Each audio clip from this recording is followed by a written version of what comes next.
अगर आप जनरली खुद को समझते हो, अपनी प्रॉब्लम्स को समझते हो, तो आपको कभी मेडिटेशन की ज़रूरत नहीं पड़ेगी। मान लिया कि मैंने कभी मेडिटेशन वर्ड नहीं सुना है और मैं अपनी लाइफ की प्रॉब्लम्स को लेकर स्ट्रेस में रहता हूँ, मैं एंग्शियस रहता हूँ, मैं ओवर थिंक करता हूँ, तो मेरे पास नेक्स्ट लॉजिकल स्टेप यही है कि मैं खुद को समझूँ, अपनी प्रॉब्लम्स को समझूँ। लेकिन हमें लगता है कि हमें कोई टेक्निक दे देगा, हमें कोई फार्मूला दे देगा जिससे हमारा माइंड शांत हो जाएगा, और उस टेक्निक का नाम है मेडिटेशन।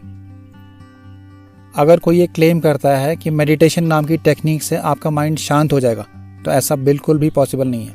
हाँ, अगर आप अपने माइंड को कुछ देर के लिए डिस्ट्रैक्ट करना चाहते हो तो वो आप कर सकते हो। जब मैं पहले से ही ये सोच के बैठूंगा कि मुझे मेडिटेशन करने से हेल्प मिलेगी, तो मेरा माइंड तो पहले से ही इस थॉट से प्री ऑक्यूपाई हो गया। और जब आपके माइंड में ऑलरेडी थॉट्स हैं तो फिर मेडिटेशन का क्या पर्पस रहा। तो ये कहना कि आपका माइंड मेडिटेशन से थॉटलेस हो जाएगा, ये बेवकूफ़ी है। आपका माइंड कभी थॉटलेस नहीं हो सकता है, आपका माइंड सिर्फ शांत हो सकता है। और माइंड तभी शांत हो सकता है जब हम अपनी प्रॉब्लम्स को अच्छे से समझते हैं। जैसे मैं एक मैथ्स की पज़ल को लेकर परेशान हूँ, और जैसे ही मैंने वो पज़ल समझ ली, मेरा माइंड शांत हो जाता है। सेम वे में हम अपनी लाइफ की प्रॉब्लम्स को नहीं समझते हैं और इसलिए स्ट्रेस में रहते हैं। मेडिटेशन आपको बांध के रखता है, जबकि प्रॉब्लम की अंडरस्टैंडिंग आपको प्रॉब्लम से फ्री कर देती है। मेडिटेशन एक तरह का फोकस ही है। तो मेडिटेशन में आप कुछ देर के लिए वही बन जाते हो जो आप मेडिटेट कर रहे होते हो। तो अगर मेडिटेशन से हमारा माइंड शांत नहीं होता, तो फिर हमारा माइंड शांत कैसे होता है? हमारा माइंड प्रॉब्लम को सही तरीके से समझ के शांत होता है। तो प्रॉब्लम को सही तरीके से कैसे समझें?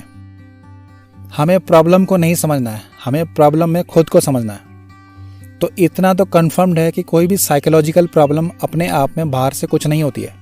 जैसे मैं किसी प्रोजेक्ट की सक्सेस को लेकर बहुत ऑब्सेस्ड हूँ, बहुत एंग्शियस हूँ। अब मैं जितना मर्जी मेडिटेट कर लूँ, उससे मेरा माइंड शांत नहीं होने वाला है। लेकिन जब मुझे ये अवेयरनेस होती है कि कौन सी कंडीशंस, कौन सी थॉट्स मेरा स्ट्रेस, मेरी एंजाइटी बढ़ा रही हैं, तो फिर मैं अपनी प्रॉब्लम को समझने लगता हूँ। और जब वो कंडीशंस हट जाती हैं तो फिर मैं उतना एंग्शियस नहीं होता हूँ। जैसे जब मैं खुद को बताता हूँ कि ये मेरी लाइफ का आखिरी प्रोजेक्ट नहीं होगा, और इस प्रोजेक्ट में मेरे लिए सीखने के लिए काफ़ी कुछ होगा, आउटकम चाहे कुछ भी हो, तो फिर वो कंडीशंस हट जाती हैं जो मुझे एंग्शियस बना रही थी। प्रॉब्लम अपने आप में हमें ये नहीं बताती है कि वो क्या है, बल्कि हमारा माइंड हमें बताता है कि प्रॉब्लम क्या है। और प्रॉब्लम तभी तक रहती है जब तक हमारा माइंड उस प्रॉब्लम की कंडीशंस को बनाए रखता है।